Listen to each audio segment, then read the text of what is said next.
کہ ہم کس طرح ان کے لیے بہترین دعائیں کر سکتے ہیں، کیونکہ والدین وہ ہستی ہیں جن کے احسانات ہم پر سب سے زیادہ ہیں۔ ان کے احسانات کا بدلہ ہم چکا نہیں سکتے، لیکن ہاں ایک صورت ہے کہ ہم ان کے لیے زیادہ سے زیادہ دعائیں کریں، خصوصاً اس وقت جب وہ دنیا سے جا چکے ہوں اور ہم ان کے لیے کسی قسم کی کوئی جسمانی خدمت یا مالی خدمت یا کسی اور طریقے سے کوئی مدد ان کی نہ کر سکتے ہوں۔ اللہ سبحانہ تعالیٰ کو دعا کرنا بہت پسند ہے۔ اللہ تعالیٰ فرماتے ہیں وَقَالَ رَبُّكُمُ ادْعُونِي أَسْتَجِبْ لَكُمْ، اور تمہارے رب نے فرمایا کہ مجھ سے دعا کرو، میں تمہاری دعا قبول کروں گا۔ تو اللہ سبحانہ تعالیٰ نے خود ہمیں حکم دیا ہے کہ مجھ سے مانگو، تو ہمیں اللہ سبحانہ تعالیٰ کی اطاعت کرتے ہوئے مانگتے رہنا چاہیے۔ اور ویسے بھی ایک اور آیت میں آتا ہے وَإِذَا سَأَلَكَ عِبَادِي عَنِّي، اور جب آپ سے میرے بندے میرے بارے میں پوچھیں، یعنی اللہ سبحانہ تعالیٰ کے بارے میں کہ ہمارا رب کہاں ہے، ہم اس سے کیسے دعا کریں، تو آپ ان کو بتائیے فَإِنِّي قریب، میں تو قریب ہوں، بہت قریب، دور نہیں ہوں، بیچ میں کسی اور کو لانے کی ضرورت ہی نہیں، سب سے زیادہ تو میں ہی تمہارے قریب ہوں۔ اجیب دعوت الداعی اذا دعانی، میں پکارنے والے کی پکار کا جواب دیتا ہوں جب بھی وہ مجھے پکارتا ہے، دن کو پکارتا ہے یا رات کو پکارتا ہے، غم میں پکارتا ہے یا غصے میں پکارتا ہے، بھوک میں پکارتا ہے یا بیماری میں پکارتا ہے، جب بھی پکارتا ہے میں اس کی پکار سنتا ہوں۔ تب اس کو کیا چاہیے کہ فَلْيَسْتَجِيبُوا لِي، چاہیے کہ وہ بھی میری بات مانے، یعنی اگر وہ چاہتے ہیں کہ ان کی دعائیں سنی جائیں تو انہیں میری اطاعت کرنی چاہیے۔ وَلْيُؤْمِنُوا بِي، اور چاہیے کہ مجھ پر ایمان لائیں، مجھ پر اعتماد کریں، مجھے اپنا رب مان لیں، لعلہم یرشدون، شاید کہ وہ سیدھی راہ پائیں، ان کو صحیح راستہ مل جائے۔ ہوتا یہ ہے کہ جب انسان کی زندگی میں کوئی مشکل آتی ہے تو اس کے پیچھے کوئی مقصد ہوتا ہے، کوئی حکمت ہوتی ہے۔ اللہ سبحانہ تعالیٰ اپنے بندے کو اپنے اور قریب کرنا چاہتا ہے، اس لیے وہ اس کو کسی نہ کسی ایسے دکھ، تکلیف یا پریشانی میں مبتلا کر دیتا ہے تاکہ بندہ اپنے رب کی طرف رجوع کرے، اس مشکل پر صبر کر کے اجر پائے، اللہ تعالیٰ کی طرف رجوع کر کے اور زیادہ دعا مانگے، کیونکہ دعا عبادت ہے، الدعاء هو العبادہ، اللہ سبحانہ تعالیٰ کے نزدیک نہایت پسندیدہ، اس لیے ہمیں کثرت سے پکارتے رہنا چاہیے۔ اور جب بھی ہم دعا مانگے تو اس سے پہلے اللہ تعالیٰ کی حمد و ثنا ضرور بیان کریں۔ ایک حدیث میں آتا ہے عبداللہ بن مسعود رضی اللہ عنہ کہتے ہیں کہ میں نماز پڑھ رہا تھا اور نبی صلی اللہ علیہ وسلم، ابو بکر اور عمر ایک ساتھ تھے۔ جب میں بیٹھا تو اللہ تعالیٰ کی حمد و ثنا بیان کی، پھر نبی صلی اللہ علیہ وسلم پر درود بھیجا، پھر اپنے لیے دعا کی تو نبی صلی اللہ علیہ وسلم نے فرمایا مانگو عطا کیا جائے گا، مانگو عطا کیا جائے گا۔ تو اس سے پتہ یہ چلتا ہے کہ دعا سے پہلے اللہ تعالیٰ کی حمد و ثنا بیان کرنا ضروری ہے۔ اللہ تعالیٰ کی حمد و ثنا کے بے پناہ کلمات ہیں، لیکن آج ہم ان کلمات میں سے ایک کلمہ جو اللہ تعالیٰ کو بے حد محبوب ہے وہ آپ کو بتاتے ہیں، جو نماز کے آغاز میں بھی پڑھا جاتا ہے، اور نماز کے علاوہ بھی اگر اللہ تعالیٰ کی حمد و ثنا کرنا ہو تو اس دعا کو پڑھ سکتے ہیں۔ سبحانک اللہم وبحمدک وتبارک اسمک وتعالی جدک ولا الہ غیرک، اے اللہ تو پاک ہے اپنی تعریف کے ساتھ، تیرا نام بڑا ہی برکت والا ہے، تیری بزرگی بلند و برتر ہے، تیرے علاوہ کوئی بھی الہ نہیں ہے۔ تو بہرحال والدین کے لیے دعا کرنے سے پہلے اللہ سبحانہ تعالیٰ کی حمد و ثنا بیان کیجیے، پھر نبی صلی اللہ علیہ وسلم پر درود بھیجیے، اور پھر اپنے ماں باپ کے لیے دعائیں کیجیے، کیونکہ یہ اللہ تعالیٰ کا حکم بھی ہے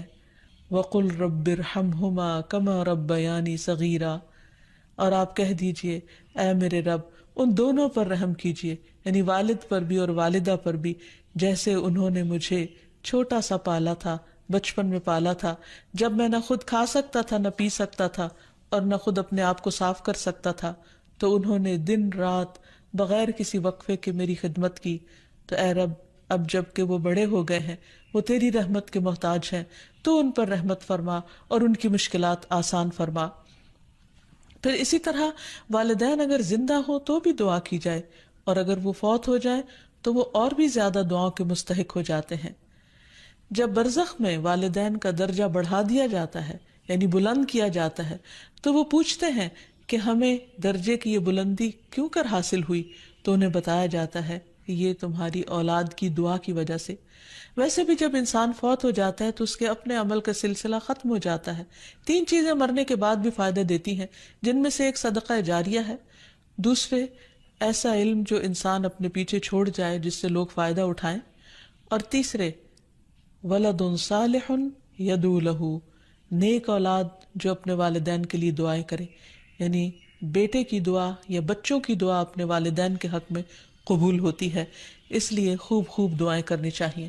ہم دیکھتے ہیں کہ مختلف پیغمبر بھی اپنے رب سے اپنے والدین کے لیے دعائیں کرتے رہے ہیں، جن میں نوح علیہ السلام کی دعا ہے۔ وہ کہتے ہیں رب اغفر لی ولوالدی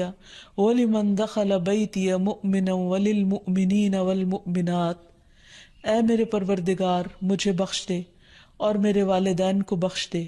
اور ہر اس شخص کو جو میرے گھر میں مومن کی حیثیت سے داخل ہوا ہو ان سب کو بھی بخش دے۔ اسی طرح ابراہیم علیہ السلام کی دعا ہے ربنا اغفر لی ولوالدی وللمؤمنین یوم یقوم الحساب، اے ہمارے پروردگار مجھے، میرے والدین اور تمام مومنوں کو اس دن معاف کر دینا جس دن حساب لیا جائے گا۔ پھر اسی طرح ہم دیکھتے ہیں کہ صحابہ کرام اپنے والدین کے لیے دعائیں کیا کرتے تھے، جن میں خاص طور پر حضرت ابو ہریرہ کا ذکر ملتا ہے کہ وہ ایمان لے آئے تھے لیکن ان کی والدہ مشرکہ تھیں، اور وہ نبی صلی اللہ علیہ وسلم کے بارے میں ایسے کلمات کہہ دیتی جس سے ان کو بہت تکلیف ہوتی۔ تو ایک مرتبہ اسی طرح کے کچھ کلمات سن کر وہ روتے ہوئے نبی صلی اللہ علیہ وسلم کے پاس آئے، کہنے لگے کہ یا رسول اللہ صلی اللہ علیہ وسلم، آپ میری والدہ کی ہدایت کی دعا کیجیے۔ بہرحال آپ صلی اللہ علیہ وسلم نے ہاتھ اٹھا دیے، ان کے لیے دعا کی، اور جب حضرت ابو ہریرہ واپس گھر پہنچے تو ان کی والدہ اسلام قبول کر چکی تھی۔ حقیقت یہ ہے کہ والدین کے لیے خود بھی دعا کرنی چاہیے اور دوسروں سے بھی دعا کی درخواست کرنی چاہیے۔ پھر اسی طرح ہم دیکھتے ہیں کہ ایک مرتبہ ابو ہریرہ جب اپنے وطن پہنچے تو بڑی اونچی آواز میں کہا اماں جان السلام علیکی ورحمۃ اللہ وبرکاتہ۔ انہوں نے جواب دیا وعلیک السلام ورحمۃ اللہ وبرکاتہ۔ پھر ابو ہریرہ کہنے لگے اللہ تعالیٰ آپ پر رحم فرمائے جیسا کہ آپ نے بچپن میں میری پرورش فرمائی۔ ان کی والدہ نے جواب دیا اے میرے بیٹے، تمہیں بھی اللہ تعالیٰ بہترین جزا دے اور تم سے راضی ہو جیسا کہ تم نے میرے ساتھ بڑھاپے میں نیک سلوک کیا۔ حقیقت یہ ہے کہ ہم پر انسانوں میں سے سب سے بڑا احسان ہمارے والدین کا ہے۔ اللہ سبحانہ وتعالیٰ نے اپنے حق کے بعد سب سے بڑا حق ہمیں والدین ہی کا بتایا ہے۔ اللہ تعالیٰ نے بنی اسرائیل سے پکا عہد لیا تھا۔ قرآن مجید میں آتا ہے وَإِذْ أَخَذْنَا مِيثَاقَ بَنِي إِسْرَائِيلَ لَا تَعْبُدُونَ إِلَّا اللَّهَ وَبِالْوَالِدَيْنِ إِحْسَانًا، اور وہ وقت یاد کرو جب ہم نے بنی اسرائیل سے یہ پختہ عہد لیا کہ تم لوگ اللہ کے سوا کسی کی عبادت نہ کرو گے اور والدین کے ساتھ احسان کرو گے۔ تو حقیقت یہ ہے کہ والدین کے ساتھ احسان کرنا اس لیے ضروری ہے کہ ہم ان کا حق ادا نہیں کر سکتے جتنی وہ محبت کے ساتھ ہمیں پالتے ہیں۔ بچے والدین کی خدمت عزت کرتے بھی ہیں تو بعض اوقات مشکل میں پڑ کر بد دلی کے ساتھ، اس محبت کے ساتھ نہیں جو والدین کی محبت اپنی اولاد کے لیے ہوتی ہے، اور وہ ہر کام خوشی خوشی کرتے ہیں۔ والدین اپنے بچوں کے بڑا ہونے کی دعائیں مانگتے ہیں، لیکن جب والدین بوڑھے ہو جاتے ہیں تو بچے ان کے خیر و عافیت کے ساتھ دنیا سے رخصت ہونے کی دعائیں مانگتے ہیں۔ والدین میں سے بھی خاص طور پر ماں کا حق ادا کرنا اور بھی زیادہ ضروری ہے، کیونکہ باپ کے مقابلے میں بچے کی پیدائش، تعلیم اور تربیت میں ماں کا حصہ اور ہاتھ زیادہ ہوتا ہے، وہ تکلیفیں بھی زیادہ اٹھاتی ہے۔ اور والدین کے لیے دعائیں کرنے کے ساتھ ساتھ ان کے ساتھ ادب اور احترام کا سلوک بھی کرنا چاہیے، خواہ وہ مسلمان نہ بھی ہوں، خواہ وہ اللہ تعالیٰ کے فرما بردار نہ بھی ہوں۔ اس سلسلے میں ہم دیکھتے ہیں کہ حضرت اسما کی والدہ ان کے پاس آئیں جو کہ ابھی اسلام قبول نہیں کی تھی، تو وہ نبی صلی اللہ علیہ وسلم کی خدمت میں حاضر ہوئیں اور پوچھا کہ میری والدہ میرے پاس آئی ہیں اور بہت رغبت کے ساتھ مجھ سے ملنا چاہتی ہیں، تو کیا میں ان سے مل سکتی ہوں؟ ان کی مدد کر سکتی ہوں، تو آپ نے فرمایا تھا صلی امکی، تم اپنی ماں کے ساتھ صلہ رحمی کرو۔ اس بارے میں اللہ سبحانہ وتعالیٰ قرآن مجید میں بھی حکم دیتے ہیں کہ وَإِن جَاهَدَاكَ عَلَىٰ أَن تُشْرِكَ بِي مَا لَيْسَ لَكَ بِهِ عِلْمٌ فَلَا تُطِعْهُمَا وَصَاحِبْهُمَا فِي الدُّنْيَا مَعْرُوفًا، کہ اگر وہ تجھ پر دباؤ ڈالیں کہ تو میرے ساتھ کسی ایسی چیز کو شریک بنائے جس کا تجھے کچھ علم نہیں، تو تم ان کا کہنا نہ ماننا، البتہ دنیاوی معاملات میں ان کے ساتھ بھلا سلوک کرنا، ان کے ساتھ بھلائی کے ساتھ رفاقت کرنا، یعنی عمدہ طریقے سے، اچھے طریقے سے زندگی بسر کرنا۔ پھر اسی طرح خاص طور پر والدین کے ساتھ نرم سلوک کرنے کا حکم دیا گیا، کیونکہ والدین جو جو عمر میں بڑے ہوتے چلے جاتے ہیں یا جس طرح ان کی قربانیاں زیادہ ہوتی ہیں تو وہ اپنی اولاد سے زیادہ ایکسپیکٹ بھی کرتے ہیں، تو انہیں بچوں کی طرف سے ملنے والی چھوٹی سی تکلیف بھی بہت ناگوار ہوتی ہے۔ تو اس لیے خاص طور پر ایکسٹرا کیئر کی ضرورت ہے والدین کے ساتھ معاملہ کرتے وقت، یعنی گفتگو میں بھی، پوسچر میں، رویے میں، معاملے میں، ہر چیز میں نرمی برتنے کی ضرورت ہے۔ اس سلسلے میں اللہ تعالیٰ فرماتے ہیں وَاخْفِضْ لَهُمَا جَنَاحَ الذُّلِّ مِنَ الرَّحْمَةِ وَقُلْ رَبِّ ارْحَمْهُمَا كَمَا رَبَّيَانِي صَغِيرًا، اور ان پر رحم کرتے ہوئے انکساری کے ساتھ ان کے آگے جھکے رہو اور ان کے حق میں دعا کرو کہ اے میرے رب ان پر رحم فرما جیسا کہ انہوں نے بچپن میں مجھے محبت اور شفقت کے ساتھ پالا تھا۔ اس سلسلے میں ہمیں ایک روایت میں یہ بھی ملتا ہے، عبداللہ بن مسعود کہتے ہیں کہ ایک شخص نے نبی صلی اللہ علیہ وسلم سے پوچھا کہ کون سا عمل سب سے افضل ہے؟ آپ نے فرمایا وقت پر نماز پڑھنا اور والدین کے ساتھ نیکی کرنا، پھر اللہ کے راستے میں جہاد کرنا، یعنی سب سے پہلا کام نماز اور پھر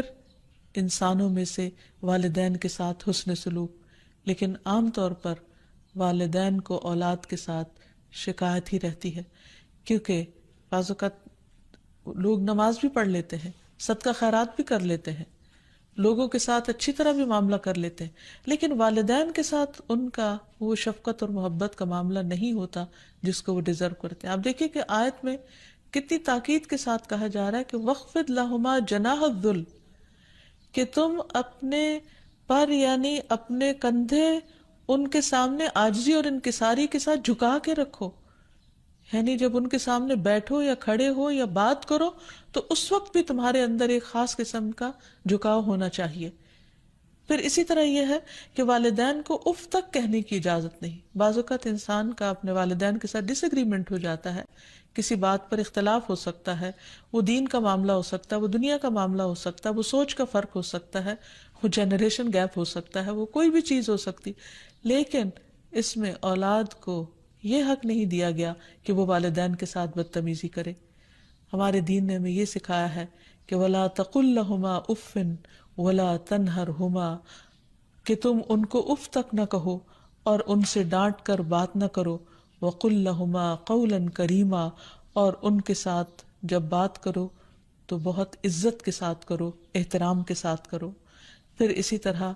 ان کے ساتھ سختی سے بات نہ کی جائے، ان کا نافرمان نہ بنا جائے، جیسے اللہ سبحانہ وتعالیٰ نے یحییٰ علیہ السلام کو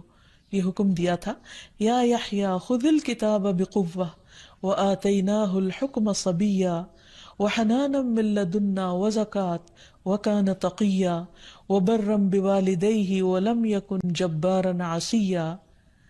اللہ تعالیٰ نے یحییٰ علیہ السلام کو بچپن میں ہی حکم دیا کہ اے یحییٰ، کتاب کو یعنی تورات کو مضبوطی سے پکڑ لو، اس پر مضبوطی سے عمل پیرا ہو جاؤ، اور ہم نے اسے بچپن میں ہی قوت فیصلہ عطا کی، اور ہم نے اسے اپنی مہربانی سے نرم دل اور پاک سیرت بنایا، اور وہ فی الواقع پرہیزگار تھے اور اپنے والدین سے ہمیشہ اچھا سلوک کرتے تھے۔ یہ قرآن مجید کی گواہی، اور کسی وقت بھی جابر اور نافرمان نہ ہوئے، یعنی انہوں نے کبھی بھی اپنے والدین کے ساتھ بدتمیزی نہیں کی، سختی نہیں کی، بد اخلاقی نہیں کی۔ پھر اسی طرح والدین کی نافرمانی کو حرام بھی قرار دیا گیا۔ حدیث میں آتا ہے کہ ان اللہ حرم علیکم عقوق الامہات، اللہ نے تم پر ماؤں کی نافرمانی کو حرام قرار دیا ہے۔ پھر اسی طرح ایک اور حدیث میں آتا ہے کہ اللہ تعالیٰ کی رضامندی باپ کی رضامندی میں ہے، اور اللہ کی ناراضگی باپ کی ناراضگی میں ہے۔ اس لیے والد کا حق ادا کرنا بھی ماں کے ساتھ ساتھ بہت ضروری ہے، اور والدین کا حق ادا نہ کرنا کبیرہ گناہوں میں شمار ہوتا ہے، اور کبیرہ گناہ وہ ہیں کہ جن پر اگر انسان توبہ کیے بغیر مر گیا تو قیامت کے دن سخت پکڑ ہوگی. اور اسی طرح والدین کو رلانا بھی کبیرہ گناہ ہے، ان کو گالی دینا کبیرہ گناہ ہے. پھر اسی طرح والدین تو وہ ہستی ہیں کہ جن کے لیے دعاؤں کے ساتھ ساتھ ان کی طرف سے صدقہ خیرات کرنا بھی خصوصاً ان کے زندگی کے بعد بہت فائدہ مند ہے. انسان کو اگر زندگی میں کچھ مشکل پیش آئے، اپنے بچوں کی طرف سے کوئی پریشانی ہو، یا اپنی صحت کی طرف سے، یا کاروبار اور روزگار میں اگر کوئی پریشانی ہو، تو اس وقت انسان کو اپنے والدین کے ساتھ حسن سلوک کرنا چاہیے. یہ ان نیکیوں میں سے ہے جس کی وجہ سے انسان کی مشکل بہت جلد حل ہو جاتی ہے. اور خصوصاً صدقہ دیتے وقت والدین کی طرف سے، یعنی ان کو ثواب پہنچانے کی نیت سے صدقہ کیا جائے. اس سلسلے میں ہم دیکھتے ہیں ایک آدمی نے نبی صلی اللہ علیہ وسلم سے عرض کیا، میرے والد فوت ہو گئے ہیں اور انہوں نے مال چھوڑا ہے لیکن وصیت نہیں کی، تو کیا میں ان کی طرف سے صدقہ کروں تو ان کے گناہ معاف کر دیے جائیں گے؟ آپ نے فرمایا ہاں. اسی طرح حضرت عائشہ سے روایت ہے کہ ایک آدمی نبی صلی اللہ علیہ وسلم کے پاس آیا اور عرض کی کہ یا رسول اللہ، میری والدہ بغیر وصیت کے فوت ہو گئی ہیں اور میرا گمان ہے کہ اگر وہ بات کرتی تو صدقہ کرتی، اگر میں ان کی طرف سے صدقہ کروں تو کیا ان کو اجر ملے گا؟ آپ نے فرمایا کہ ہاں. پھر اسی طرح والدین کے اگر روزے رہتے ہوں تو ان کے قضا روزے ادا کیے جا سکتے ہیں. اگر وہ حج نہ کر پائے ہوں تو ان کی طرف سے حج بدل کیا جا سکتا ہے، یہ ان کے لیے ایک بہت بڑا احسان ہوگا. پھر اسی طرح ان کی نظر پوری کی جا سکتی ہے کہ اگر انہوں نے زندگی میں کسی سے کوئی وعدہ کیا ہو اور وہ اسے پورا نہ کر سکے ہوں، اللہ تعالیٰ کے لیے کوئی نظر مانی ہو اور اسے پورا نہ کر سکے ہوں، تو اس کو ادا کر دیا جائے.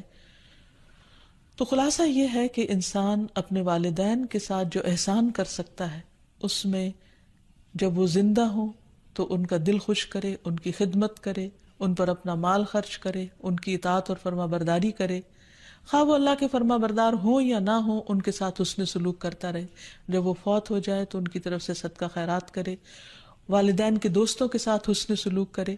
اور اس کے ساتھ ساتھ ان کے لیے خوب خوب دعائیں کرے. اور خصوصاً یہ مختصر سی دعا جو اللہ سبحانہ و تعالیٰ نے خود حکم دیا ہے کرنے کو، رب ارحمہما کما ربیانی صغیرا، اس دعا کی خوب خوب تکرار کرے